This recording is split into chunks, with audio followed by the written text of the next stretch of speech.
Welcome, everybody, to yet another goddamn horror podcast. I'm one of your hosts. I'm Ryan Danley. I'm actually coming to you from a very sunny Seattle, Washington today. I'm hanging out in a buddy's Airbnb, recording the show before I do a comedy show here in the beautiful Emerald City of Seattle.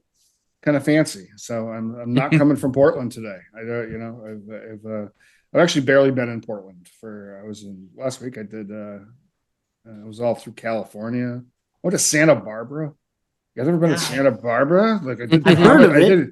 I did comedy in Santa Barbara, and I told all those fancy people to smoke crack. It was like seriously like one of the best moments of my comedy career. It was like but I didn't even I told them I didn't even know if Santa Barbara was really a place or just something that daytime television made up.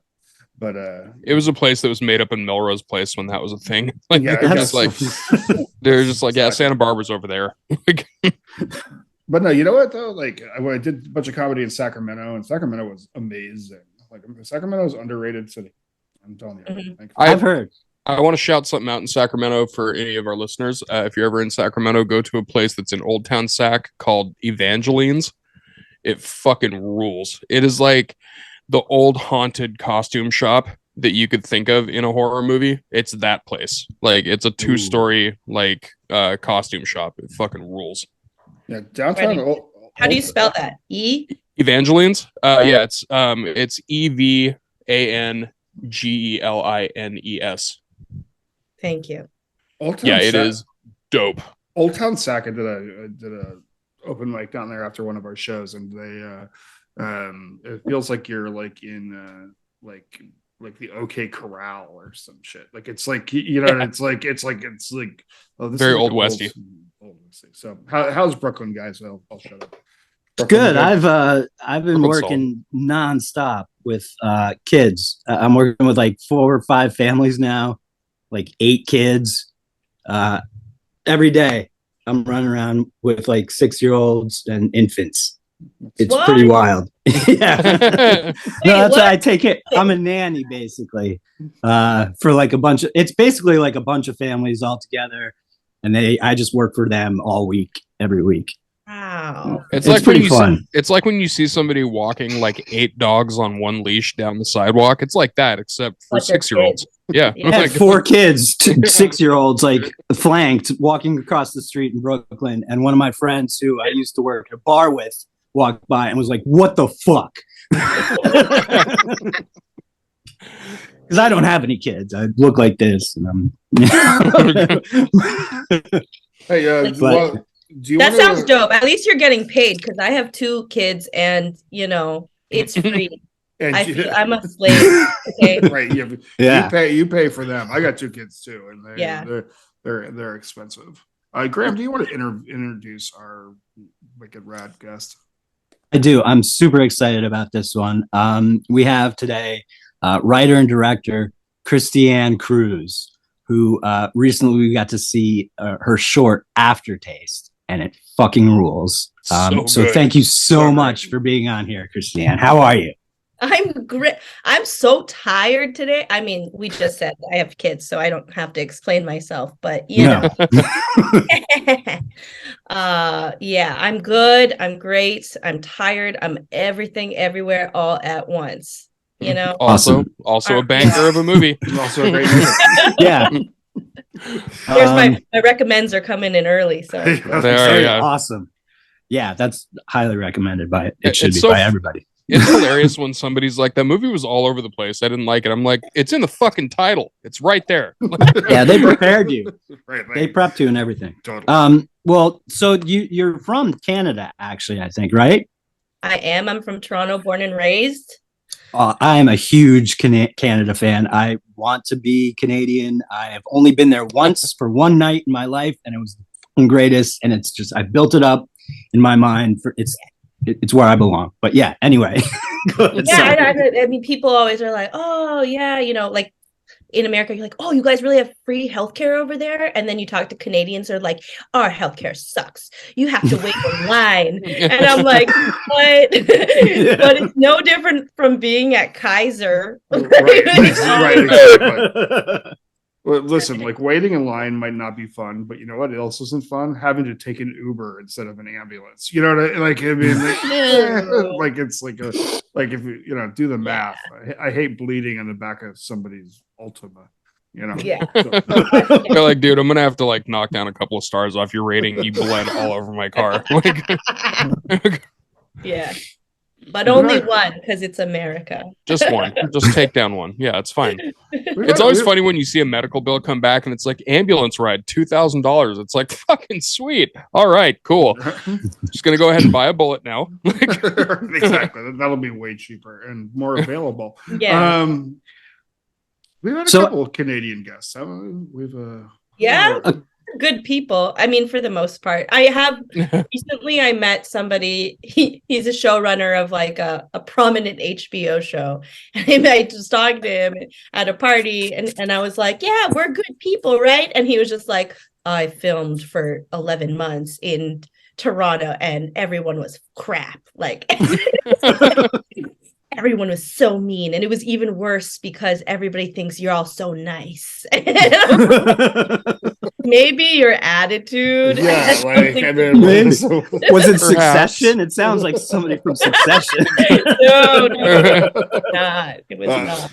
It's funny if you go to Montreal for the Just for Laughs festival. That's like the only experience I have. For Canada, that's my experience. That, and I've gone to Vancouver a couple of times when I used to live in Seattle. But whenever you go up to Montreal for Just for Laughs, people aggressively assume that you speak French. Like when you come up there as a comedian. Oh, yeah. Let me explain that for a second, because it's not that they assume, it's that they sincerely are so proud of their language that they will just do it. It's like just like a fuck you. Like you don't speak English. Like I don't just digging their heels. Yeah, exactly. Why is it all got to be English? Right. But, there's also like a trope of the people in Quebec. They have had issues in the past. They like very much want to separate from the rest of Canada. Mm-hmm. I mean, I'm not speaking for everyone as a whole in Quebec, but very partisan area. And one time there was like a big disaster and they went to France to try to ask for help. And France was like, you're still a part of Canada. You don't need to come to us for help. So that should explain everything to you about it's in Montreal, but poutine is sick. Nothing's better than poutine. Poutine feels like the most American dish ever, except that it's Canadian. Like exactly. It feels it really does. It's like, what these cheese curds need? Gravy. Really fatty animal lard. But also, what else feels super American that's Canadian? Football, basketball. Sure. Right? I learned that in an ad. It's not like I actually knew that recently in the Super Bowl ad. So speaking of food, Aftertaste is fucking great. Look at that transition. Look at that transition. So it's about 10 minutes, and it takes place in a high-end restaurant in the kitchen. And it's about hungry ghosts, which, if you can sort of give a background or explain that a little to our listeners. Yes. So I guess the best place to start is I'm a fucking fat ass. I love food so much, like so much. I specifically moved to San Gabriel Valley because, like chefs like David Chang lives here. Like you just get to throw a stone. I grew up in the city. I grew up like going to, in Toronto, it was, such a wealth of immigrant cuisine, and that has been such a driver in my life, and it's not something that I realized was an important driver that I could actually creatively weave into the fabric of what I do in writing and directing and making shit. It's like I didn't realize that I could thread those things together. But not that long ago, I was gifted I'm Filipino, but I was gifted a DNA test, and I found out that I was like 33% Taiwanese. And I was like, what the fuck? Explains why I love Peking duck and all these things, like so much, it's just in my palate. I love the food. And that was sort of my segue into diving a little more into the mythology of the culture. People always ask me, they're like, you're primarily Filipino. Why didn't you do a Filipino short first? I was like, well, they didn't have a hungry ghost. So I went to the 33% of myself and said, find something. And I read this amazing, I read this amazing like mythology and this lore about, there's ritualistic, very anti-communist, factions within Taiwan, in old Taiwan. Like if you look at like old South China and Taiwan, there's a lot more like lore and really amazing things that is something that even some of my Taiwanese friends had no idea about. I spoke to a lot of my friends to, start talking about this research that I had done specifically on Nuo, N-U-O, Nuo culture. And it's essentially like Taiwanese witchcraft in a sense.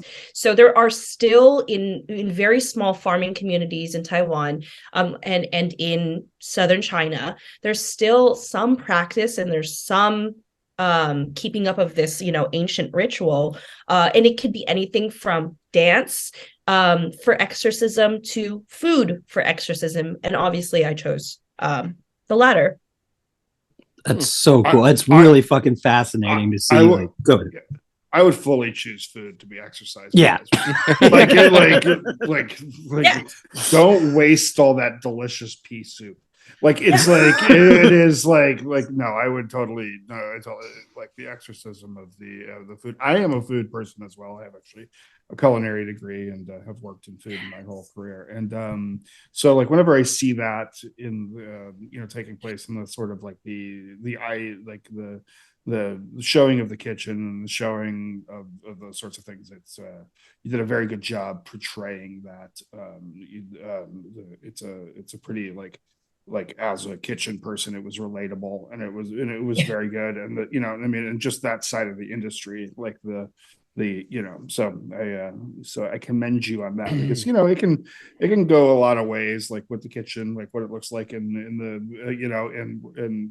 television, and you killed it, 100%. Knocked it out of the park. And I mean, I watched it as a sous chef and I thought the same thing. Like, I was a sous chef for years. Oh, really? Yeah. And like, as I was watching it, I was like, all this is accurate. Like, especially to a point when you get to a point of a kitchen that is that high level, where you're talking like Michelin star, like aggressive head chef, like the very regimented type of atmosphere that you were painting in there.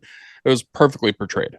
Like, so yeah, very good. I do prep and then my wife cooks, but that's my experience. Look at you. Yeah, no, I can't actually cook a full meal, but I can prep like a motherfucker. Guess what? Being a sous chef, pretty much just prep. That's what we do. No. But like, I made the sauce, you son of a bitch. Like, the shots of the food are fucking breathtaking. They're so good, and I love that kind of and the intensity of the kitchen built so well with the intensity of the supernatural aspect going through it. And I also just fucking love the opening when she's talking about the mythology and stuff, and she goes, my grandmother left me a gift, but it's a curse. And I kind of knew the line was coming, like, it's not a gift, it's a curse, but like, it's a fucking curse. The way it's said is just perfect, and like it opens, and it was such a good thing. And Isabel Han, I think, yes, she's the best. She was fucking incredible, and the dude that played the head chef was awesome. But just a 10 minutes of like, just all I wanted was more out of that. Yeah, that's literally what I think I get like 3-star ratings on Letterboxd, because they're like, well, only because I wanted more. And I'm like, okay, right. Give me more money. I don't know what to tell you. But, I stretched that dollar as much as I fucking could. And I mean, thank you so much for all of your compliments. And I mean, obviously, I actually have never worked in a restaurant. I once worked in a diner in college. And it was like so small that it was just one waitress and one chef. And so like I've never actually witnessed any of this stuff in person. Instead, I watched a lot of Chef's Table, Top Chef, YouTube, talk to, friends who've worked in this life, have been anywhere from like waitresses to, to the head chef at a restaurant. And then particularly I spent time kind of just, I have a friend whose husband is a Michelin star chef. Okay. So, first of all, I needed a food designer. That was very important to me. But I asked this Michelin star chef if he could give me somebody, specifically I asked for an Asian woman to come in as the production designer for food, specifically for food. She would create a menu with me. We would, go through ways to actually go and show all the stuff off. And I actually truly have a full menu with like everything, as if I were building the menu for an entire film, is what we like created. And then we picked a couple things out of our full menu to actually make for the piece. I think we actually ended up with like three dishes. So that was so important to me, and it wouldn't have happened if I didn't have her. As a person that's done that job, that Kai, our lead, is played by Isabel Hahn. If we didn't have Sarah Kang to who's been in her shoes as a young person, as a woman in a male-dominated kitchen, coming off of culinary school, or in fact, actually, Sarah has a different experience. She didn't go to culinary school. She instead learned to cook from her immigrant grandparents. She's Filipino and Korean. And she started, going to work at like a French restaurant, and they would just like balk at the fact that she didn't know French cuisine. So she learned on the spot, and it was really, really tough. And, and she's fucking grinding still now and, doing her own pop-ups and shit. But that life is so hard, and it's so akin to what it means to hustle through the entertainment industry. So I really like that, I could find people that really cross both borders, who've worked in restaurants and worked in entertainment. So all the actors that you see, except for Isabel Hahn, are all chefs in their own right. They're also actors as well, but they're all chefs. So that's also the reason why technique looks good and food looks good. In fact, Isabel, at one point, I very much remember her picking up a whisk, and she was whisking like this, and like Sarah just flies in and like changes her position. She's like, you'll be too tired if you were whisking like this for hours. So giving her proper technique, and it works so well because Isabel was supposed to be a fish out of water. This was supposed to be her first night on the job outside of, her being top of her class at CIA, gets into this job because she's like, oh, I'm fucking made it. And it turns out to be the fucking worst night of your life, which is, I think, speaks to a lot of people. I am babbling, y'all. No. This is all stuff that we want to hear. And then, it turns into a terrible night just on the job, and then it gets worse. Like, right. But yeah, the goat, like the hungry ghosts look so cool. I don't know, like, like how, I'm not sure if could you explain like what they're there for? Like, are they typical ghosts that when like, or are they people that are possessed and want food? Like, certainly. Okay. They feel like an attachment curse is what they feel like. Yeah. Mm-hmm. So essentially, who you are in life, and this comes back to a lot of like, I think, even if you were looking at like Buddhist culture, who you are in life, you're going to continue on being in death, because that cycle is not complete. Like, if you're a shit person and you're greedy in life, when you die, you ultimately become a hungry ghost because you're so greedy. Like, you just can't find happiness in the life that you have. So you end up getting stuck into this, cycle. Now, you are in hell. There's no doubt about that. You're going to be in hell. However, on the 7th lunar month of the year, the gates of hell will so open, and you have a chance to essentially redeem yourself. The ghost has a chance, and one of those things, again, this crosses over into like Latino culture with ofrenda and having pictures up of people that have passed, especially in your family, and putting them up on an altar, things like that, burning joss paper, and then again, food offerings. So those are some ways that you can help your greedy fucking family members cross over and find peace. That's awesome. Yeah, that's super cool. Actually, now imagine if you were a person that, say, killed somebody. Okay, right? There's varying degrees.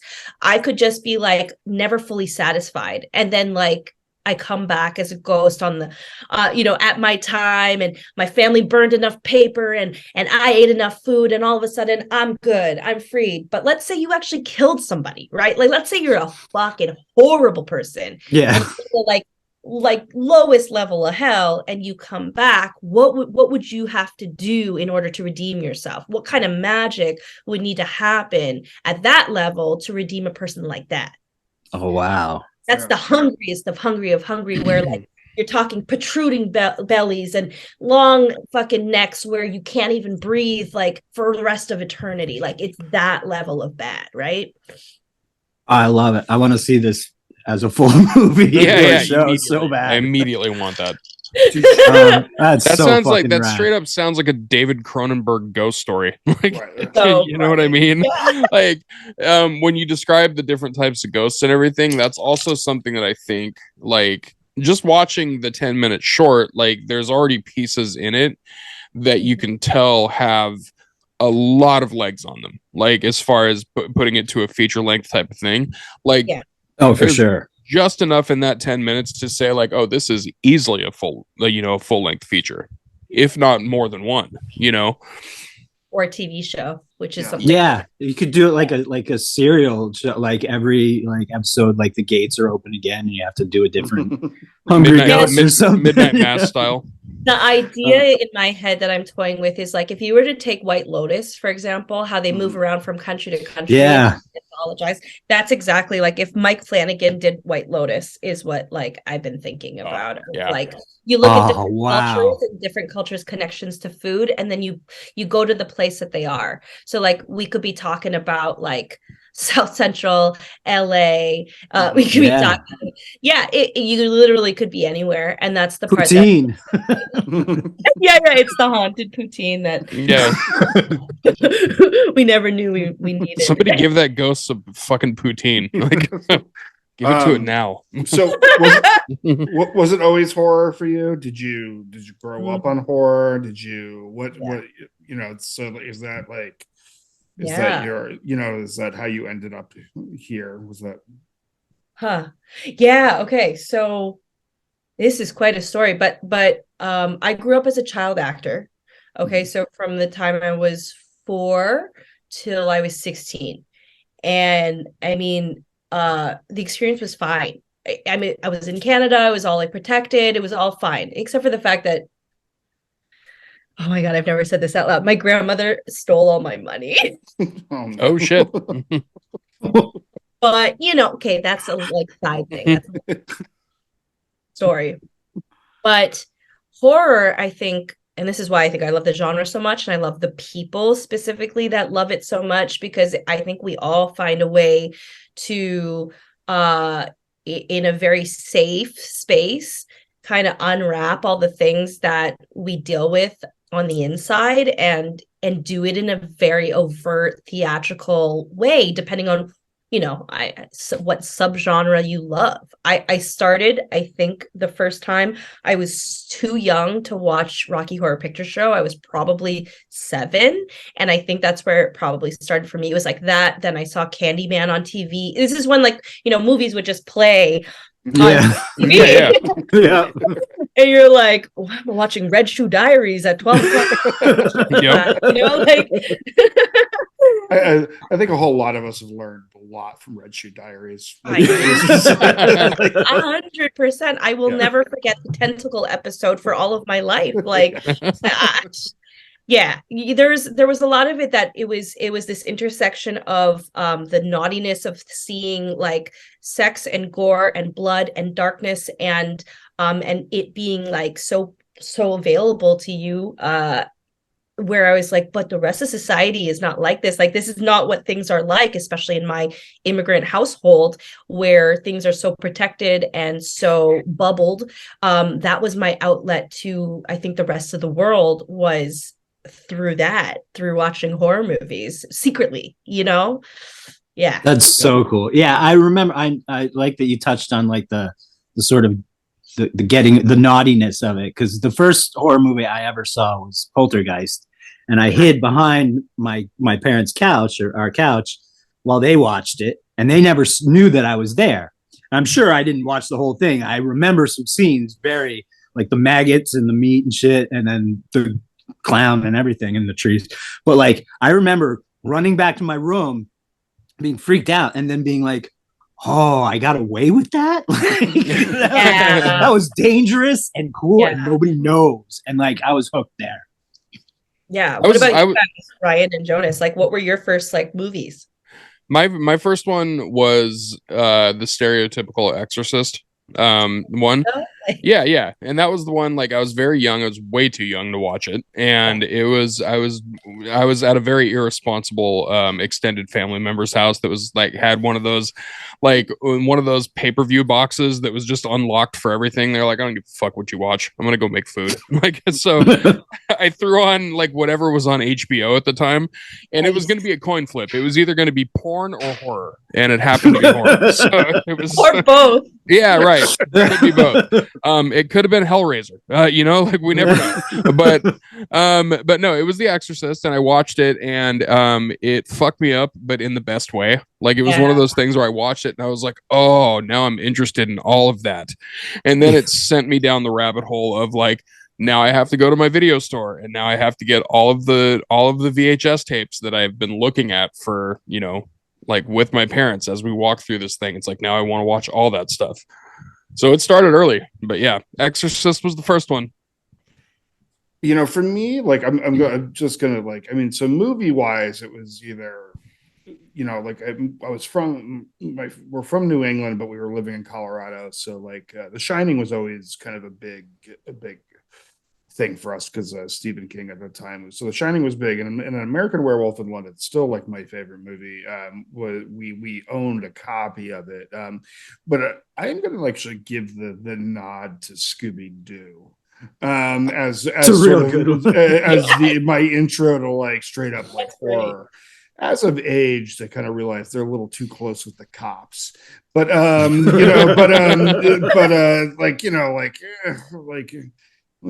they're a little, but it's, but no, I watched Scooby-Doo as a kid, like forever. And like, my mother was always into horror. She always read horror books and watched horror movies. Wow. So I just always like, I kind of, and she's Eastern European and, genuinely believes in old world things. She would deny it now, and if she's listening, hey Ma, sorry to break this, but like, my mom believes, she's Hungarian, and like, so they believe in like curses, and she's like 100%. Actually like Romani, and so she believes in like curses and seances and speaking with the dead, and all that sort of thing. So like, that sort of reality always kind of like lived with me, so it's like, so horror is like, I don't know. It's just rad. You know what I mean? Kind of always been there. Yeah, it's just kind of always been there. Like, I mean, from Scooby to the American Werewolf one, it's still just such a fantastic movie. So I've never asked this question actually on the podcast, and I'll ask it to everybody here. When you guys were kids, did any of you ever do the Bloody Mary or Candyman game? Oh yeah. Did you? Okay, cool. Oh, yeah. I was tried always curious. So hard. Right. I really tried for the Bloody Mary one. I was like, come on. Like, we've said it so many times. Like, also, I tried to use the force so many times. Right. She's like, don't be so fucking needy. Right. Like, y'all kids. No, I did all those things. I was like, my mom was like, I was like, is the Force real from Star Wars? And she was like, I don't know if you try hard enough. So I fucking did for years. I would just sit in my room and be like, if I try hard enough, and I would just waste my time staring at something. Dude, I'm gonna be pissed off if this whole time the reason that we didn't get Bloody Mary is because we simped too hard for her. Like, if that's what it was. Like, she was feeling it. She was like, eh. It's just like leaving like you guys. bread. You guys want it too much. I'm sorry. Your other question, Graham, was about I think was about whether horror was the reason like I came out here, right? Was that it? Was that the question? Like, was that? Oh no, but that sure. No, but that is a good question. No, that is. Is that how you? No, but is it like? Is that why? Did you leave Canada to go to LA with horror in mind? Oh, absolutely not. No. Okay. LA can be horrific. So Aftertaste is actually the very first thing I've ever made. Period. I've never made anything else. Never directed anything else. I've never made a short. Period. That's the first thing I've ever written. Holy shit. Yeah. What happened was I actually came out. My husband is a film producer as well. He worked with a really amazing director who's also a very controversial director named David Ayer. And he produced a number of his movies all the way to Suicide Squad.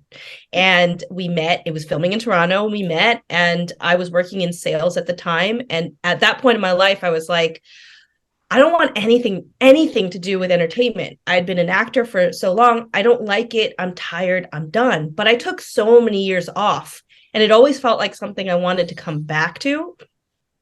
Maybe, but at the time, I just wasn't ready to process it. He was like, oh, you should come. I think you'd love it. I came with the intent to like stay for a couple weeks. And instead, I stayed for a month and we got married.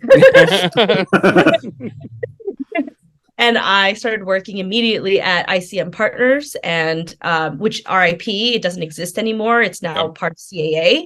And I started in TV, and then I kind of worked my way up and ended up working for the head of feature film. So I really got a sense of what I wanted and what I didn't want. And even then, I didn't know that I was going to direct. I didn't know at all. I thought I was just going to learn the business and then become a manager or an agent. Because I understood the business. That's the path that I felt like, with me being in sales before, I thought that's what I was going to do. But I very, after 2.5 years realized, and then having my first kid, I realized that was not the life I wanted at all. So I actually, I started producing, and I set up my first feature over at Sony. And I was like, yeah, I did it. And like many things that are good in the industry, it dies after 4.5 years. But all that frustration only led me to say like, hey, I've got good ideas. I can make this happen. I know how the business works. So why not me? And then I wrote Aftertaste 1.5 years ago. Yeah. So I want to jump into this really quick, because first off, like, I want to go a little nerdy on this for a second, because the fact that you said that this is your first thing that you've ever made blows my fucking mind. Because like, seriously, like, if I didn't respect you more, I would call you a liar. Like, like sociopath. Right. Like, well, I was a child actor, so yeah. Fair. So, but like, as I'm watching it, so like, I also do photography. I do live concert photography. So like, my eye, when I watch things, whether it's a film or whether I'm looking at photos or whatever, there's that technical nerdy part of me that starts paying attention to depth perception and starts paying attention to the way the shots are framed and all that shit. So as I'm watching your short, like, the way that it's filmed and the way that it's shot is gorgeous. Like, so the fact that this is your first, like, if somebody threw the money at you to make a full feature length film of this, like, and I don't mean this just to say this because you're on our show right now, like, as far as actual like cinematography and directing talent and filming talent, like, through the roof. So it's just, like, I'm beyond impressed, especially if this is your first thing. Holy shit, man. Like, it's just I see Aftertaste as sort of like on the same level as like different. So it reminded me of kind of Peppergrass and the Menu for obvious reasons. Yes, Right. But it's at that level. Like if someone was like, what are the best food horror that came out last year? I'd be like Peppergrass, the Menu, and Aftertaste. Like easy. Because they're all like right up there. And yours is a short, so it's, nobody really got to see it. Yeah. But exactly. but it's up there on the same level. And that's when you said it's your first, I was like, oh fuck, that's fucking mind blowing. Yeah. Okay, obviously I was a producer first. So the number one thing I would do to support my director is to make sure that that person was stacked with the right people so that they wouldn't fail. Like that's my number one job. So in this, I did produce it as well with my team though. But so I had Sean Patrick Kelly of Alias Films literally called me a couple days after I was like, at this point hadn't even written it. I just had an idea. And he was like, what are you working on? How can I support you? His company is rad. He does a lot of like work in the commercial space, but then he's actually EP'd a lot of shows for Hulu that lifts up BIPOC voices. And that was one thing that, through the fabric of who he is as an awesome, rad person, was just like, what are you doing and how can I help you? So that was it. That was like the financing was there. He has incredible connections. I told him what I wanted it to feel like was something akin to like the Safdie brothers meets like Chef's Table. So like very uncut gems. I wanted to have a little bit of planning, but not be married to all the planning that I would do. Hence the Safdie brothers. But of course, that's fucking hard. They have a lifetime of experience working with each other. And me, I was like, I want to work with that like a cinematographer that's worked with them or worked, within this world.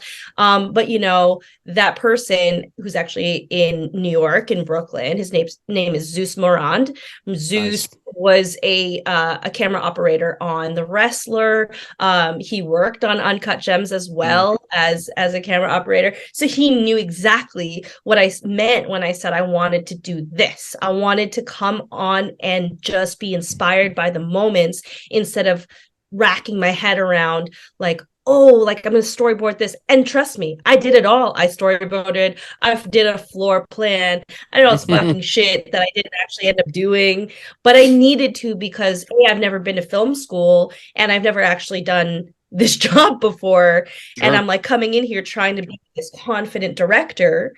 And also, thinking the fact that I want people to respect me, but I'm also kind of like a short, cute little Asian girl. But I don't want to be perceived that way. So I did my homework as much as I possibly could.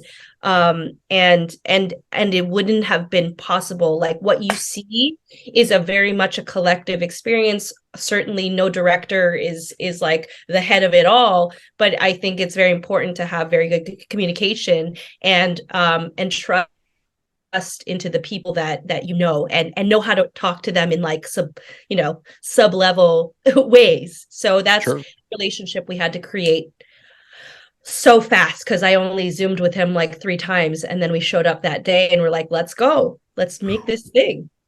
Was it shot all in one day? 2 days. Wow. Holy shit. Yeah. Yeah, we had 2 days and they were like, Christianne, this is crazy. So you know how difficult it is to get proper specialty shots of food, and all the naivety of also me not doing this was lofty.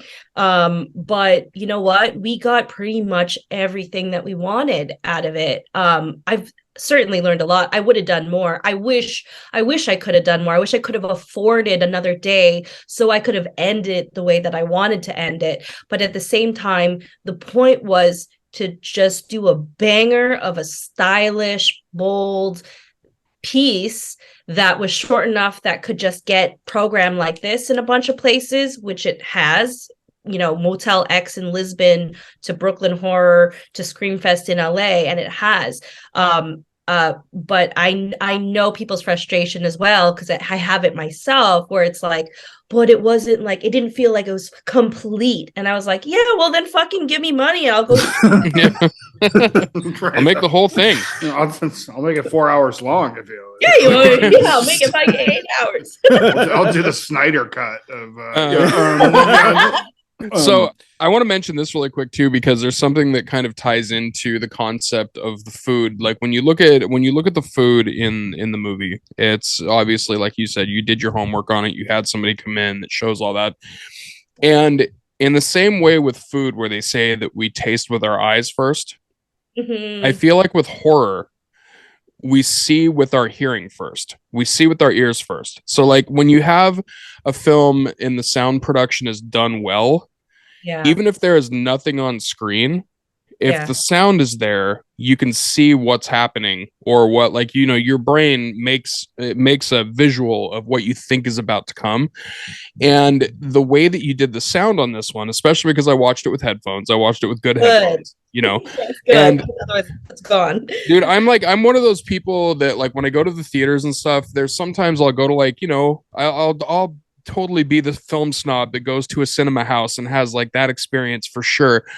But if I'm going to see a movie that I know is going to have just banger sound production, I go to the most premium screen I possibly can. I sit right in the middle. I'm like, I want all the sound to hit me in the right place, because I'm an asshole like that. I'm just like, I'm like, no, I'm like, if I'm going to do it, I'm going to fucking do it. Like, you know, so when I'm watching this, the sound production on it was so well done. Everything from the ghost to the sounds in the kitchen to the footsteps to the sounds in the alleyway, like when she's coming back, like just everything on it, the sound production on it added so much to it.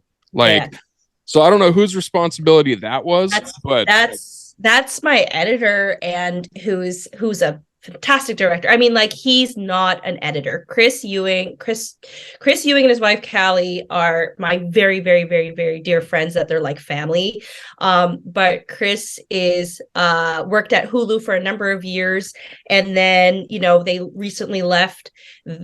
Chris and Callie are on their own amazing path, you know, getting their own accolades, but he did me a huge, huge favor by editing this thing with me, and he laid down the first tracks of what the sound design would be, because he's that type of editor that needs the sonic cues. And then we took that and we sent it off to Jeff. I don't even know how to say his last name, Seelye, Seelye. But Jeff was, you know, a person that works with Ty West, and he buttoned up things. And again, this is not me being a great director. This is me being a great producer, of like finding the people that I knew could deliver the things that I needed to deliver, because the goals were so lofty, and me know nothing.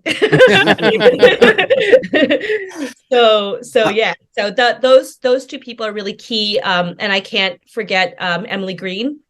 Incredible. She was a voice on Station 11 for HBO, Beasts of Southern Wild. Like, she's just an epic solo artist, and she and John Zarcone worked together to create a score that we would actually pull stems from. And I was like, why can't we just, you know, let's pull that violin sound that they spent all this time creating this music. Let's actually pull these things and put it into our sound design as well. So we you know, we're able to kind of cross over. I'm a classically trained singer musician, so that informs a lot of, like, I'm a sound person. And yeah, it's just that tracks now. Makes all the sense.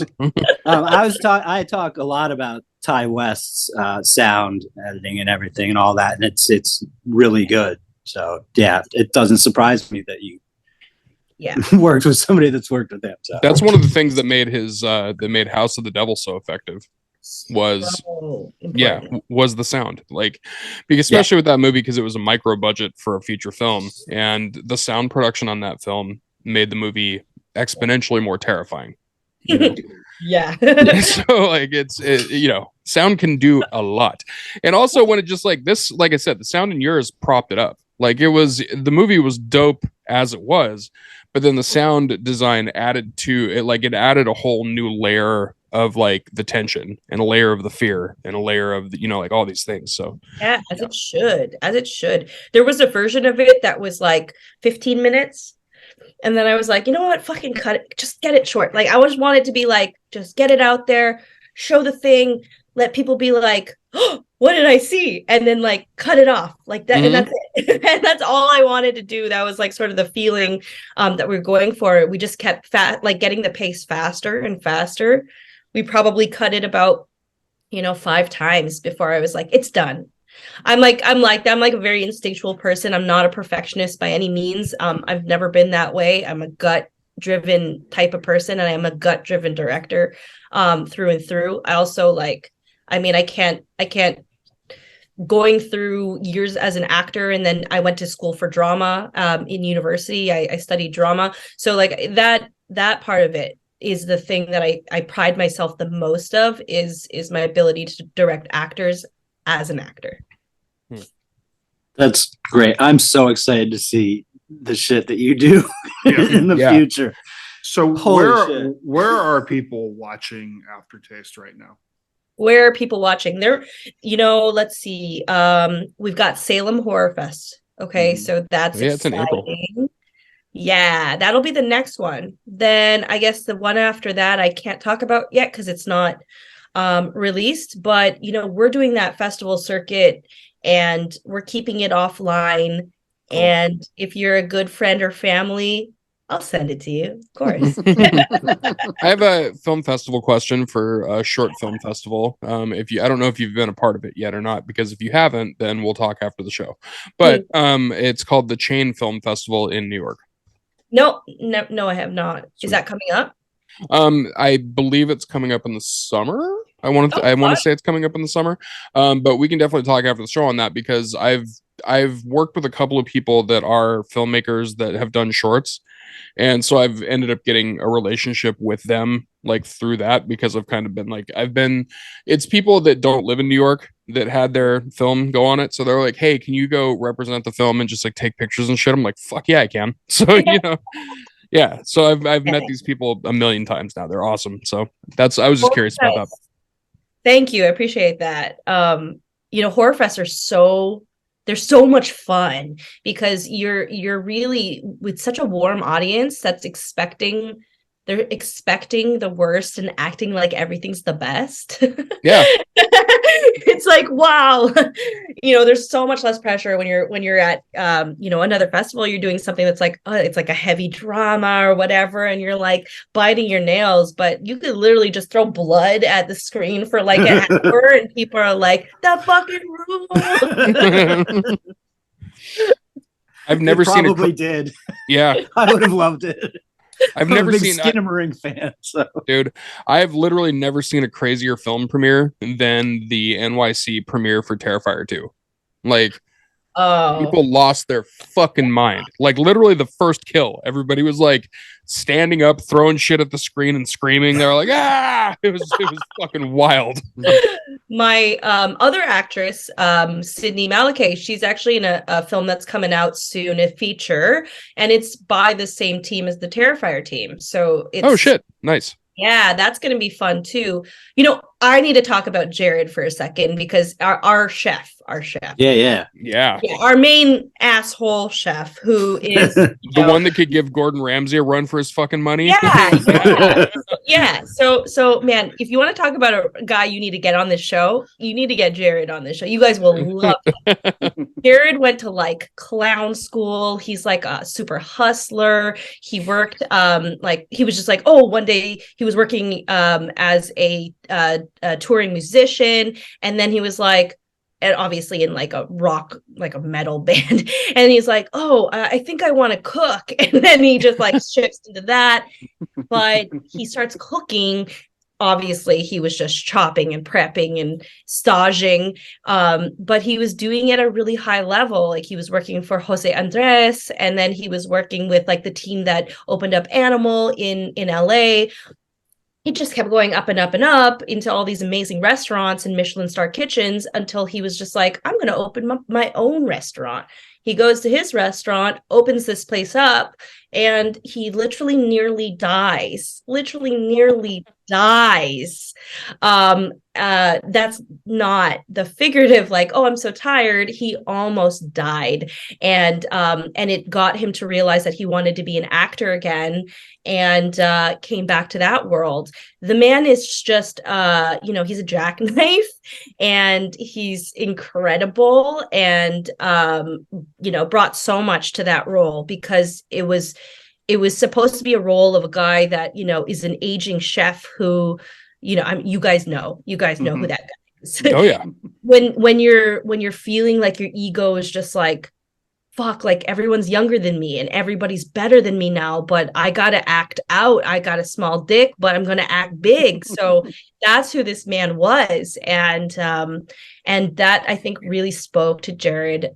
He gets to do, sometimes he has to do like Hallmark movies, which doesn't mean anything to him. Yeah. And then he finally sees this thing on, like, I don't even know where it was, like casting.com or whatever the fuck.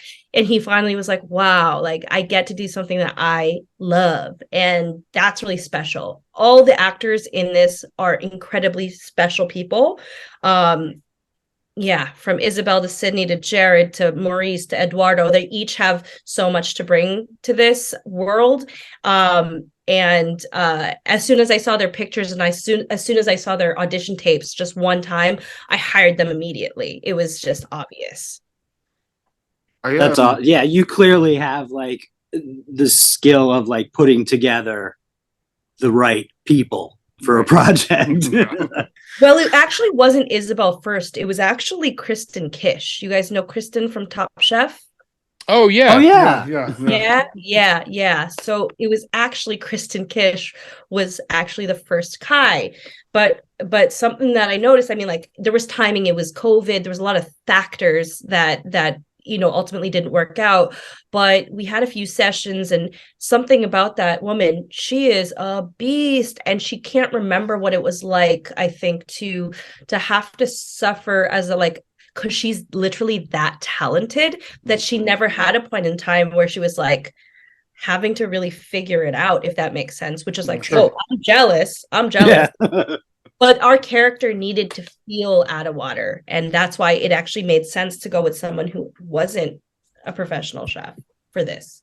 Because they're fucking doe eyes, gorgeous hazel little doe eyes. We're so well on screen. Yeah. How do you feel about tackling our Sinister Six? Yes, I don't even know what that is, but let's go. Okay. All right. I have a feeling you're gonna have some fucking great answers for these ones. Okay. Yeah, I think you might. Yeah, so it's 6 horror questions, and you can explain your answer or pass if you want. So the first one is Freddy or Jason. Whoa. Freddy. Do I have to say? Do I say why or no? You can. You can. Yeah, totally. If you want. I think it's the costume. Honestly, I think it's like sweater. A very superficial answer. Yeah. No, that's great. I picked Jason because of the mask. I just think that mask is rad. Yeah, so. He's got a more minimalistic like look. The Freddy's sweater is fucking great. Yeah, you're right. Rad. I have a thing for like. Yeah, there was a point where I was wondering if Aftertaste should even have a character, like a ghost that you should see or not. But then I was like, fuck, I want to see them. I just want to. And maybe next time, maybe they'll be gone. Maybe I'll never show them ever again. But love a good character. Awesome. I think the only person that doesn't like Freddy's sweater is Kelly Rowland. I think she's the only one out of the entire horror genre. And she was the only one that didn't like it. What's the difference between thriller and horror? Oh, yeah. Okay. They both act on feeling. Like they both are, I think, about making a certain pace that creates that tension and that push and the pull.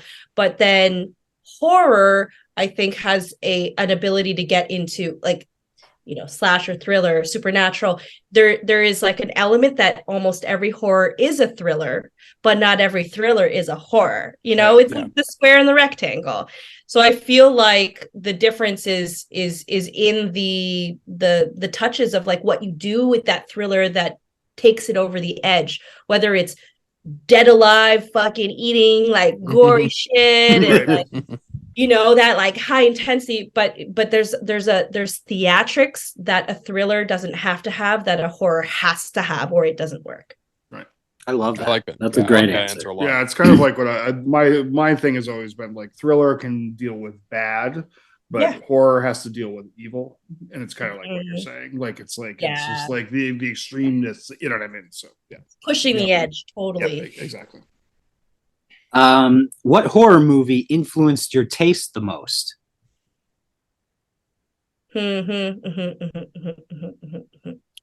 Whoa, okay. That's such a heavy one because it's so many. But I literally just mentioned Dead Alive. And I feel like it is that. Nice. I think it was the first time that to see something that was like so freaking out there. And I mean, I'm sure everybody who listens to this podcast has seen Dead Alive, but Peter Jackson doing horror movies is the best. You're like, it really is. Angles and the drama and the like, if you think it's not enough, it's not enough for Peter Jackson. So I think that is a huge factor to me. But thriller wise, I mean, a part of me goes to that, the schlock too. Like I love the schlock and the Fringe and the slashers and Saw and all that. But I also really, really, really, really love thrillers that are like Requiem for a Dream. Darren Aronofsky is still one of my absolute favorite directors of all time. Like I love Black Swan. I think you can see that in my work. Like I hope you can see that in my work. But it goes both ways. It's all of that. Love it. I love it. If you could erase one movie from existence, what would it be? And it doesn't have to be horror. Whoa, that's such a rude question. It's our most passed on question. Yeah. Generally, filmmakers don't like to have a hard time doing it, but that's the way we like. Occasionally, we'll get a filmmaker that's just like, you know what? Fuck this movie in particular. Like, just very rare, but it happens. Yeah, I don't think I get it. That's fair. No, that's totally fair. I have it in my head, but I'm no, that's fair. Totally fair. Cool. All right. Are ghosts real? Oh, yes. This was the loaded one. Loaded question. This is like we needed a part 2 for this one. Okay. Yes, absolutely. I will never push my beliefs on anybody else ever. It is not my job. I've learned that through the years. It is not my job to convince people. But I'll say this much. My family doesn't even know. Like my father, my stepmother, my mother does, but like most of my family doesn't know what I've been through when it comes to supernatural experiences because I protect that part of me.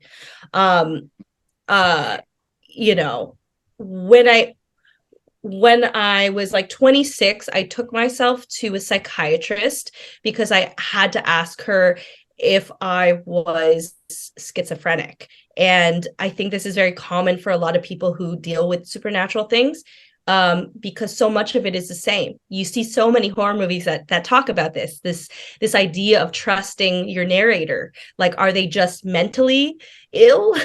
Or is it really happening?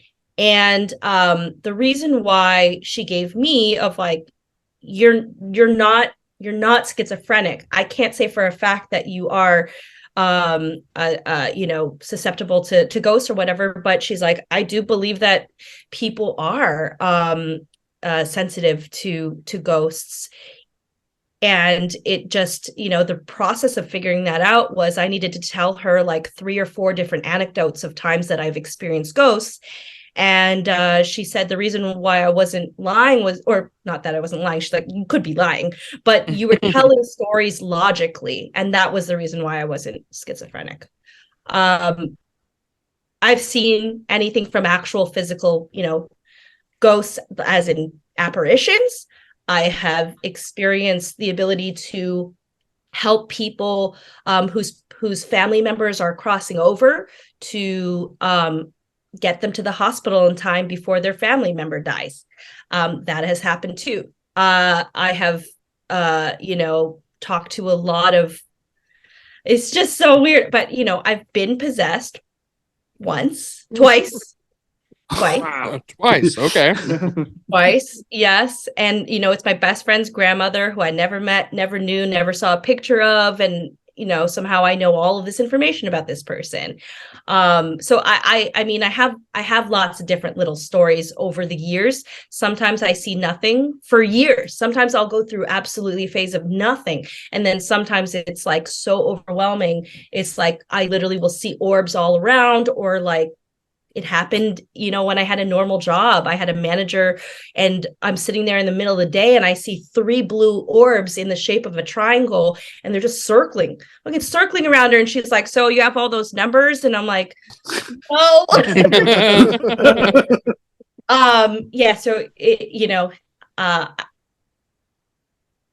have a hard time talking about it. It's a difficult thing because so many people in my life don't know that I go through this. For sure. Yeah. Well, thank you for sharing. That's crazy. And it's awesome. I think it's really cool. I fully believe in that kind of stuff, honestly. And it's never happened to me, but like there's stuff that I can't explain that I can feel and stuff. And it's weird. So like that's really an awesome look into that. Thank you. It's not weird. I do believe that many of us are conditioned out of our own supernatural connection as children. We're so conditioned out of it. As soon as your mom told you that the monsters in your bed were not real, as soon as your parents started telling you not to trust the things that you were telling them, that's when you started to shut down. So I do believe that you can open those things very much back up again. And just like any form of magic, which is, religion, prayer, witchcraft, it's all the fucking same. It's all the belief and allowing your energy to manifest itself so much. Like that is what magic is. So if you're able to kind of, put yourself out in a sense that like you are like a porcupine full of like lots of different spikes of energy out into the ether, and that's your aura in essence. If you're able to find ways to kind of focus all that energy towards what it is that you're trying to achieve, whether it's connecting to the other side, or whether it's trying to manifest something for yourself, a goal, or to just, whatever it is that you're doing, it's all the same. It's all about just controlling your energy and shifting it forward. I want to be awesome. I want to be possessed, so I have somebody just to chat with. Oh my god! Oh, you don't want it.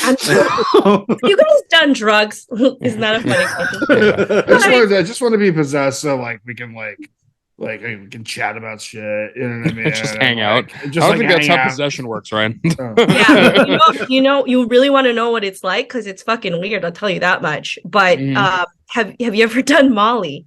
Yes. I have definitely done Molly. Well, I've done ecstasy. Okay, yeah, fine. That's like early Molly, right? That's okay. When you do that drug, there is a sense that like there's a sense of brightness. All of a sudden, there's that point where your whatever synapses are like, everything is magic, and it opens up and whatever. That's what possession is. It starts that way. It feels like I was sober both times. Sober, stone cold. I'm sitting there, and I'll tell you the one about my best friend's grandma. I'm sitting with her on a couch. She's in a little condo, and there's a sliding glass door, and I'm staring at the glass door, and just something kind of catches my attention, which is that there's an old lady standing beside my best friend, and I'm like, what in the fuck? Who are you? And I just remember all of a sudden everything going hella bright. Like I was like, wow, like it's just, everything was exaggerating. All the colors were just phenomenal. And then I just started getting a rush of images. I got, I won't share exactly what it is because it's very personal, but I just got a rush of images and text about a very specific situation that her grandmother, mother, and herself, like that, they kind of all dealt with. That of course there's no freaking way I would know. I saw her at her kitchen. I saw her like looking at me, you know, my mind started going into like a movie. And I just remember feeling really heavy, like my body changed. And I remember feeling like the feelings I was experiencing weren't mine. That's the best way that I can describe it. And then I could I could feel tears coming down, but it felt like they weren't mine again. So a lot of like physical sensation, like audio was like as if it was nothing there. It was like there was nothing there at all. And then I just snapped out of it. And I looked down at my friend and she was fucking like, what the fuck? Like typing away. And I was like, how long was I out? Like, what happened? Like, what's going on? And she was just like, it's been like 10 minutes. And I thought it was maybe 20 seconds. Okay. The whole experience, it was like DMT. Like, it felt like it was 20 seconds. But I was going to say, this feels very DMT like. It is. Yeah. That's exactly what it is. I actually have never done DMT, but I've read a lot about what people experience. And I was like, that's what it was to be possessed. It was that. You know, this is interesting too, and I'm going to bring this up, just a very brief thing about this. Anybody that's listened to the show, that's seen me post on like, you know, social media and stuff, knows that my fiance passed away on January 10th. And one of my friends, I shit you not, when I was in LA for like the memorial shit, one of my friends, my best friend, Penelope, starts texting me, and she was like, I'm sorry if this is too much for you to take in right now, but I have to unload this. And I was like, what the fuck are you talking about? And she started telling me shit that there is no chance that she would have known, because she'd never met my fiance ever. She'd never met her. She knew only what I told her about her, like which was very minimal stuff. Like, she didn't know anything about her personality aside from the fact that she was a comic and stuff like that. But she started texting me shit that was like, this is stuff that you need to know.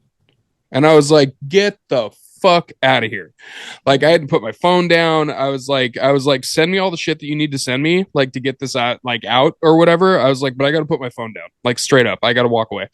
So I put my phone down for like an hour, and I went into my friend's room, and I was like pacing, and I was like, you know, like going through it, you know. And I come back and I pick up my phone and I see all the stuff that she sent me. I was like, all right, if I didn't believe in spiritual stuff before, I 100% do now. And she's always somebody that told me that she had been susceptible to stuff like that with people that had passed away. Like, it happens to her, not regularly, but it happens occasionally. And when it does, it's usually somebody that's not close to her, but it's somebody who is close to her that it happens to. Yeah. So that's what you just said is fucking wild. Like, it's wild only because I literally just went through this with my fiance. I'm glad you found that, because it's really hard for people when they're going through death to I think we very quickly exchanged this, but my true feelings of it after 34 years of these experiences is that we just shift into like a different dimension, and you know, it's not our bodies are gone, but like our existence and our life, we leave records throughout existence. Everything that you do, everywhere you've been, everything you're about, you leave records like a library, and that's what we are. So death is a word we made up. Yeah, it's fair. Yeah, I love it. Yeah, they gave me fucking goosebumps, dude. Like, I'm sure it did. It's a wild experience to share that stuff with people. You know, it's really hard, and you don't know how someone's going to take it. So, like I said, I won't do it to freak people out. It's not that, but her sense of what she texted you of, I have to share this with you. It's because if you don't, we physically like get sick. Yeah, that's what she said. She said it's physically overwhelming is what she said. Yeah, because the people care so much about you that like they'll do anything to like make sure that you know what's up. And sometimes that's hard because, again, if the person on the receiving end is not ready for a message, then it feels like, well, I tried my best, like, I'm sorry. Right. But luckily that hasn't. The only person that has ever been a little uncomfortable with the things that have happened is my mother-in-law. But actually it's been 8 years now, and she's worked through a lot of the like feelings, I think, of like the stuff that's happened, messages that I've sent. So yeah. I don't really wish this on anyone. The gift is a fucking curse. That's kind of a personal thing. Feels like that line has a little more weight now. Yeah. Oh yeah. It really does. It's a tiring kind of existence, but the good thing is that I think that I can kind of turn it off for a while when I don't want it. So yeah. So that's a yes. Yeah, we're gonna go ahead and say it's a yes. That's a yes to our ghost reel. Yeah, that's the best answer to that's the best yes we've ever had. All time. Yeah, yes. Easily. Midsummer or Hereditary? Hereditary, easily. Yeah. Ooh. I could have seen that given our conversation. I could have seen that leaning into Hereditary. I read that Ari's was a client of ICM, so I read that script way before it was even packaged. And I think there's a few people whose writing really specifically informs me in horror. Mike Flanagan is number one, I think, in the style of writing, not necessarily what you make, but the how you write it. Mike Flanagan kind of speaks to me the most, and then I think Ari Aster also is way up there for me. Awesome. Yeah. Well, you fucking killed it. Yeah, you slayed them. 6 is my favorite number. It's my birthday, March 6th. So, awesome. To represent. But I really only truly did 5. Other questions? No, I mean, no. Listen, the one for that one is almost a trick question. Like it's like it almost is a moral question. Yeah, right. A pass is a total answer. Like that 100%. I wouldn't. That works. Wait, would you guys answer that question? Yeah, I said Scream. Right. Fuck yeah. I said Scream, but I love Scream. I just said it for to see what the chaos theory. Like Scream, I think changed horror. Like it was a game changer in a lot of ways in how it's perceived and how it's made and put out and everything. But it just re-jumped everything. So I'd like to see what would have happened without that. Oh, see, that was a really good interpretation of an answer, because you're killing your baby, like you're killing something you love. Right. Just to see what would happen, though. So it's not a great idea. Right. I chose either of the Rob Zombie Halloween movies just because they were both not needed, not good, and he tries to shut down skate parks. So so fucking sucks. Mine was very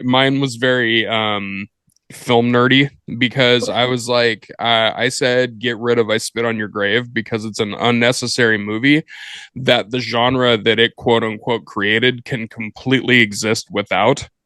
And that movie itself is so grotesquely exploitative that it never needed to be made. Like, you can have every single good rape revenge movie that's ever been made without the existence of I Spit on Your Grave ever being into the ether. And it's a purely mean-spirited movie to me that I just don't think ever needed to be made. Yeah. A good old rape revenge, a light little rape revenge. little light one. I mean, like, I've seen some that are legitimately phenomenal movies, like the movie Revenge. Literally was about to say, yeah, incredible, so good. Well, but it was made by a woman who was able to it wasn't the glorification. It just showed it as the gross, disgusting, ridiculously cowardice act that it is, as opposed to 75% of this movie being like glorification of assault, which is there's a fine line in there between these guys are bad and they're all going to get it, but how much suffering did we we like, I don't know. So I would Did rather, you have to? Yeah. How much did you have to put on screen? Like if they're going to show any of that, like in Revenge, but like, and then the third act of Revenge, they had to go get more blood because they were out of blood. Right. That was my favorite part of like her talking about making that movie. She's like, we literally ran out of blood because we fucked this guy up so bad. I was like, I love it. It was so good. Yeah. So literally the two best movies out of that entire genre, out of that entire subgenre, the two best movies out of those were both directed by women. It was that one and The Nightingale. The Nightingale is by Jennifer Kent. So it's like, so good. Yeah, like, and The Nightingale was fucking amazing. But like that first 30 minutes, whew. But after that, it's like, talk about cathartic. Like it's, it's just the way that it's made. But yeah, that's why I was like, I spit on your grave. Just that can go away. Doesn't ever need to be made. You bring up such a good point, which kind of like, I just feel like one of the reasons why I love horror so much specifically is it's such an inclusive part of the entertainment industry. You have, there's no other genre in entertainment that will allow emerging directors and emerging actors to actually and throw money at a genre because it is a concept that you sell and it is not based on a star, which I think is a big distinguisher between when you're packaging something in the comedy space versus, dramas or like, all these different genres of film that actually get made, that get money towards them. It's the best place for so many people to actually start. Now, of course, if you don't love making horror movies, like that will become apparent very quickly. Right. And those people will phase out, but at least they got a movie made. But it is such an inclusive space. I think that you see, Karin Kusama, Jennifer Kent, Anna Lily Amirpour, like Anna Biller, like Lee Janiak. Like there's so many women in the space in a world where we talk a lot about how little, how few women are directors. Yeah, but if you go into the horror space, you have them in spades, like with talent. Julia Ducournau, like there's so many incredible people to look up to in the horror genre space, and I feel like it should be that standard for everything else in this industry, but it's not, and that's okay, and that's what makes one of the things that makes horror so special. Kusama is one of my favorite directors, just in general. From Jennifer's Body to The Invitation. And fucking Yellow Jackets. Holy shit! That's a career that I definitely want. Yeah, exactly. And shout out to Chantel Hahn, too, also a friend of the show. Yeah. Canadian as well. And she Peppergrass. She did Peppergrass, and she's such an ass kicker too, and such a like really one of the best people that we've met so many great people along this, and it's just so cool to have met her. And but yeah, it's like, and for a long time, like there was like this sort of like, oh well, women aren't like, there was like this sort of like old boy network of like, well, are women going to do horror and can they do it? And then you look at movies like American Psycho. I mean, we can argue if that's horror or not, but it's brilliant, and it's like and it's just like it's like it's so ridiculous that it's still like even like a conversation, and like that like we still have to talk about this, that we still have to say these things, because it's just like, I mean, like what like in art, like in all things, but particularly in art, like all things should be even. Like art needs to be brought to the table by all the artistic minds and never shut down. And like, and it's just disappointing that it's like, all the voices. We need all the voices. All the voices. You know what I mean? And the most disenfranchised people are probably the best at making horror. Totally. Yeah, hands down. Yeah. And I think it's fucking stupid if anybody ever thinks that like, oh, can women do horror movies? It's like, I bleed every month for a week. Never fucking pulled a cup out of your vagina and looked at like how much blood comes out of you, because I have for 34 years. No, not that long. I didn't start when I was a baby. No. But I mean, especially like going through birth, like my fucking insides were out of my stomach, like I got a C-section, I pulled a baby out of me, like it is an absurd thing for me to think that anybody's still like, are you strong enough to do it? Yeah. Whatever. Do be 13 and a woman, and that'll tell you everything about life. All the families I take care of, the moms are the actual beasts. The dads are like, they're like, hey, we're okay. I've made jokes about this when I talk about like my mom, because I was like, the joke essentially is that I've been fat since birth, because I came out of my mom over 11 pounds. And I was like, yeah, exactly. And I was like, she did that shit natural, dude. I was like, she fucking did. Yeah. I was like, and then like, she's had like 6 back surgeries since then. And I'm pretty sure that I was responsible for the first one. Like, yeah, because your ribs and your entire body has to literally open. Like, yeah. Dude, it's like Sauron is like puts that thing down, and then your body's like, open now, and everything comes out. You're like, ah, it's crazy. Yeah, like put most of that stuff back in. Like, yeah, exactly. Yeah, and then just like have a flat stomach again in 2 seconds. Sure, society like, oh my god, what's that? You need to flatten that up. Like, you bitch. Yeah. Well, this is so fun, you guys. Fuck yeah. Thank you. We got recommendations is last to go. Oh yeah. And that's it. I'm gonna start. I'm having a blast. We can keep going. You guys start. Believe me, we're gonna end up having a part 2 of this. I guarantee you, even if it's just to talk about supernatural shit. We can. I was about to say I would definitely suggest that, because I think that there's a really fun story that I can tell in like a longer length. Yeah, that'd be awesome. That I think you guys will really like.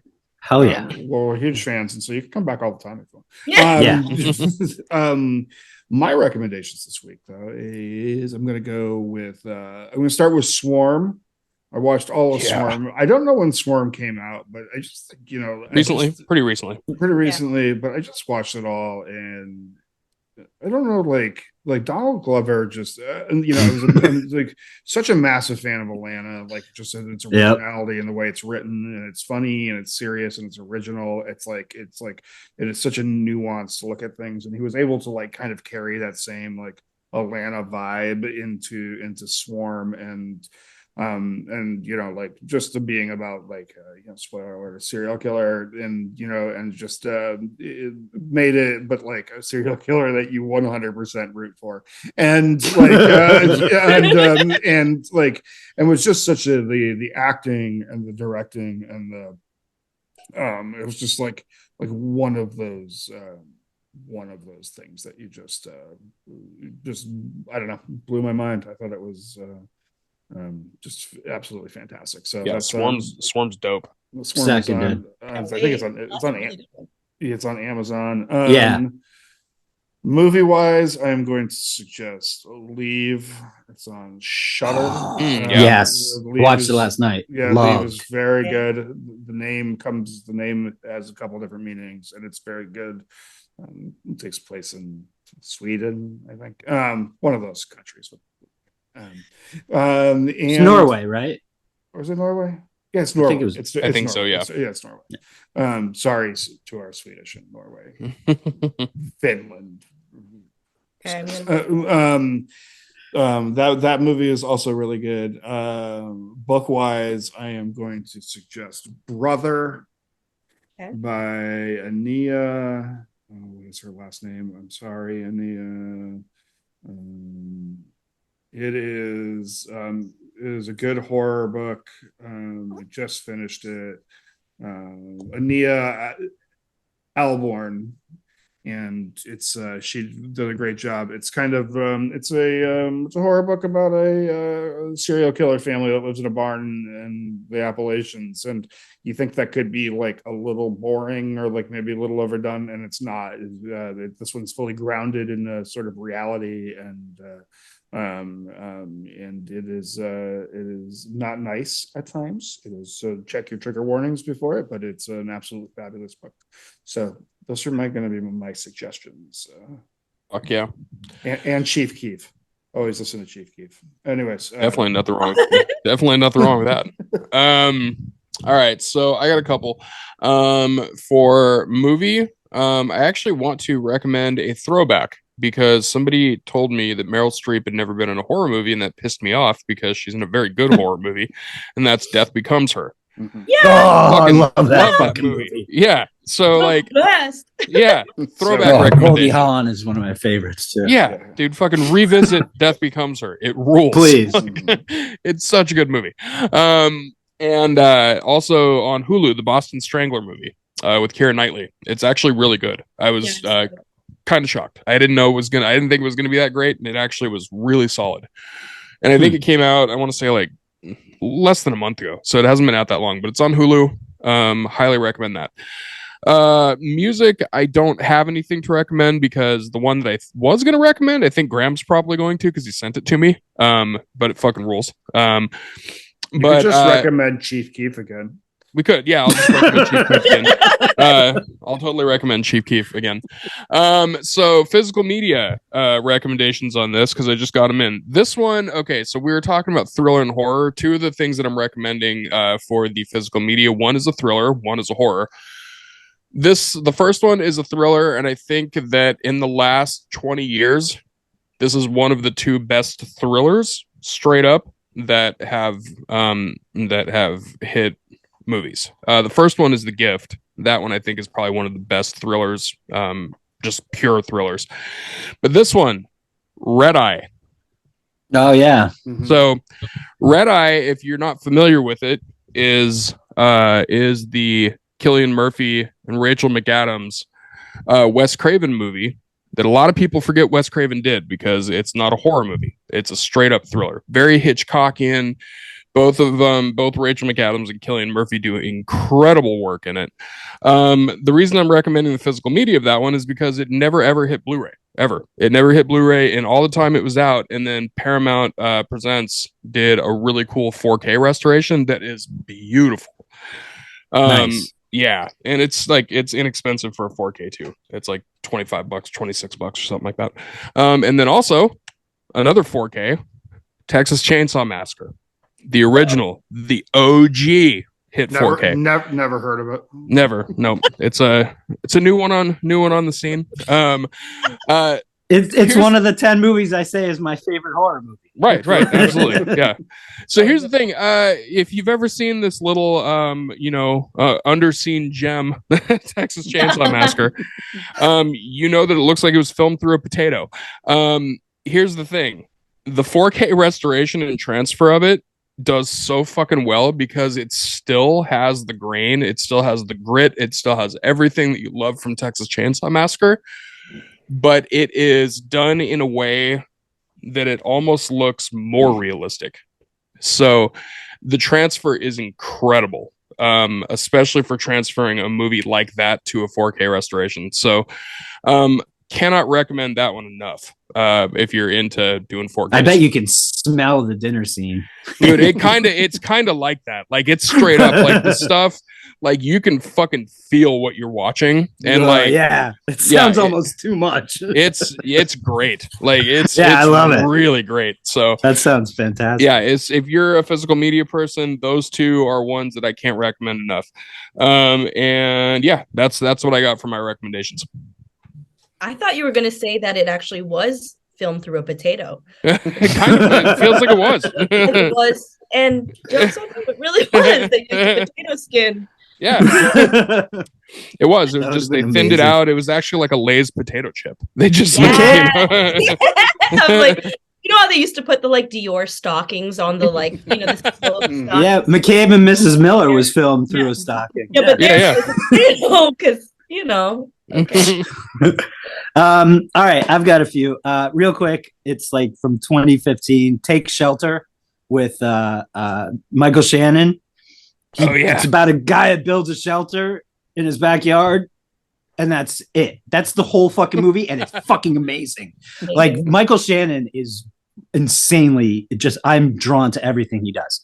Michael Shannon read a shitty sorority letter and made it amazing. Like he's incredible. He literally did. Music, I got Co-Defendants. It's called This Is Crime Wave. And I didn't realize it's one dude from Get Dead, the band Get Dead, and this rapper musician Cheshi. And and I didn't realize this until like after 4 listens. It's Fat Mike too. He's like the third player in it. It's so good. It's so fucking good. It's literally like every genre. It opens with ska. It's got flamenco. It's got hardcore and punk. It's got electronic. It's so fucking good. There's rap. DOC's on there. Incredible stuff. One of my friends, by the way, asked me what the energy of that album was, and I was like, "Well, one of the songs is called "Suicide by Pigs," and he was like, "Oh, yeah. all right." He was like, "I know where we're at." Okay, it's really great, Ryan. I think you would absolutely fucking love it. Real easy listen. It's just it's very light. I'll probably check it out at some point. Ryan's a hard sell on music. Ryan will fucking love this album once he listens to it. He will. It's gonna be your fucking my war last anthem. one, and I'm only recommending this really because I've just heard people shit on it, but I fucking thought Knock at the Cabin was incredible. Yeah? It was great. Okay. I loved every fucking second of it. I think Batista is amazing. It's a career-changing performance from Batista. He's incredible, and it's just I just love that fucking the vibe, and I thought it was a fucking perfect movie. It's one of my favorite M. Night movies already. Like I had yeah, I've been real big on since The Visit. He's been kind of killing it, and Servant. I'm 2 episodes away from finishing season 4, which is Servant so rules. Fucking good. I cannot believe that. But yeah, and Rupert Grint going over to Knock at the Cabin was fucking like it was awesome, and I love the concept, everything about it. So also, Christianne, you know that thing I said about the sound? Yeah. The sound in Knock at the Cabin is fucking incredible. Yeah. It is so well done. Do I get to do some recommendations? Yes, absolutely. You get to take us out. We insist. Okay. So we'll go with sound first. So I just discovered I like to spend time on like social media doom scrolling, but then also find productive ways to like be inspired by people. And there's this one person who is currently not a horror composer who I believe has to be. Okay. She's indigenous, she's trans, two-spirit Canadian. Her name is Melody McIver, McKiver. Melody is literally from, a tribe in indigenous, I believe she's Blood tribe, but that could be wrong. But Melody is a classically trained musician, but also uses the percussion of traditional indigenous drums. So you're getting like the and the you're getting all of that. And so that person, to me, if that person has not considered going in that route, that person should. So that's my sonic suggestion. What was the name again? Melody McIver, McKiver. Yep. And you'll find them on Spotify, and you'll find that person has like 1,000 views on their music, and it's stupid, and it's fantastic. Love it. So I'm a food person, so I got to give a food. Filipino food in Los Angeles. You got to go to Lasita. Lasita. Lasita is the shit. Filipino food done very comfy, cozy, but also very classic California cuisine. So that's my shout out for food. I'm gonna do a throwback because I don't know how many people know this movie or not, and I'm sure you guys do. But did you guys ever watch a movie in 2015 called The Lure? Lure. The Lure. Yes. Yeah. I did not. I did not either. No. Wild movie. It's a rock horror musical, pop horror. Already into it. Yeah, and female director, I don't ever know how to say her name. Agnieszka Smoczina. So The Lure. And my very last weird thing, just because it's me, I got to do something different. Fuck yeah. I'm very into crystals. All right, like always have been, always will be.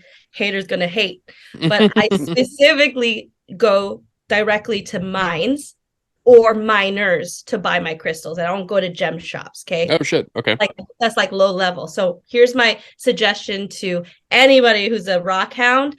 I go to a mine called Avant, Avant, Avant Mines in Arkansas, where they actually do a lot of testing. The government does a lot of testing on crystals and quartz crystals in the Avant Mines.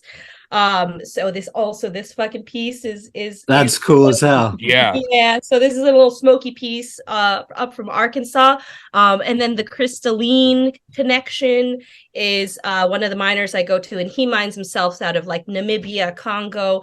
And I do a lot of like hand digging. So that's to segue into that the next thing that I'm writing right now, which I'm on the last page of, and I'm very excited about, and it's a feature, is a bit of a crystal horror. So Oh shit. Excited about Cool. that. Inspired by my time working in Lake Louise, Alberta. So very excited. Oh, that sounds rad. There's a part of me that wants a crystal slasher that like breaks out in Ojai. Like just a slasher that just starts taking out just like white crystal shops that are just like no. Oh my god, I love it. Has it. A knife made of quartz. Just like yeah. I'll just dump what I'm writing and I'll just start.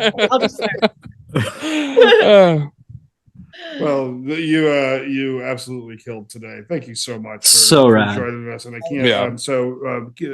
Go look out for Aftertaste at a festival. At a festival near you. That was the word I was looking for. Festival. I love shorts. Yeah, we didn't get into this earlier. I love shorts anyway. So like, it's just like there's just something really cool about even like short stories or short movies. Like if you can pack a beginning, middle, and end, and it's like, oh hello, hey, cameo appearance. Who's that? My clone. I clone. Right now during the episode, she cloned. This is Brandon Cronenberg's Infinity Pool Part 2. Just kidding. I'm kidding. That's a joke. It's like, who's Brandon Cronenberg? And well, guys, what a pleasure. It's so easy to talk to such amazing folks, and I love what you're doing, and it's just so fun. So thank you. What an honor. Thank you. We love what you're doing. The honor's ours. Yeah, anytime you want to talk ghosts, crystals, just call me up. I'll hit you up. Absolutely. And I hope that Aftertaste hits some sort of a platform for more people to be able to see it, because it needs to be seen more. It's so good. So onward and upward as far as that goes. Yeah, hey, it's the first one. You can only go, well, it could go bad from here. But